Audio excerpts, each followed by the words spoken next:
Si on conçoit un système avec une récompense pour l'agriculteur, vous verrez que tout le bien qu'on peut observer dans l'adoption de pratiques respectueuses de l'environnement.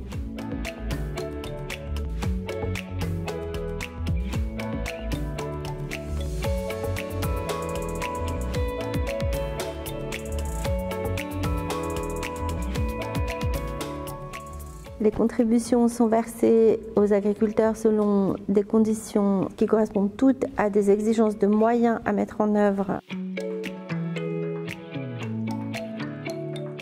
J'ai pris l'exemple de la biodiversité. Si vous mettez une haie, par exemple, on va vous compenser déjà le coût de l'installation de la haie. C'est ce qu'on appelle un investissement. On va partiellement compenser ce coût, à la fois dans l'achat des arbres et dans le travail que ça peut occasionner. Et ensuite, annuellement, vous allez être compensé pour la surface agricole en moins que vous avez retirée de votre exploitation et partiellement pour l'entretien de cette haie, le travail que ça peut représenter.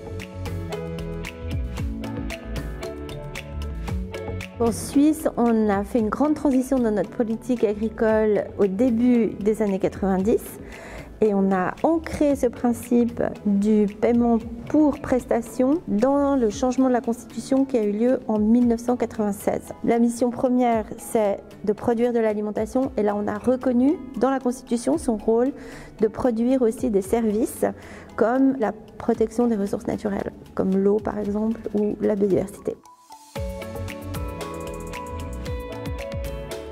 Changer leurs pratiques agricoles, déjà en adoptant massivement les bonnes pratiques agricoles de base, qui sont un socle nécessaire au paiement de toutes les contributions. Ils doivent adapter, faire des rotations. La monoculture de maïs, par exemple, n'est pas possible.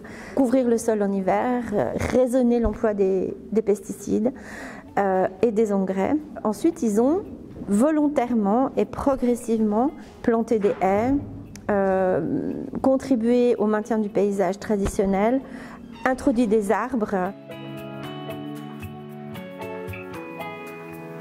Maintenant qu'on a 25 ans de recul, ce qu'on peut dire, c'est que sur l'engagement des moyens, les agriculteurs ont répondu présent, mais l'impact des pratiques agricoles intensives, donc notamment l'emploi trop fort d'engrais azotés et de pesticides, ça contribue notoirement à la baisse du nombre d'insectes. Du coup, la chaîne trophique n'est pas là pour les oiseaux.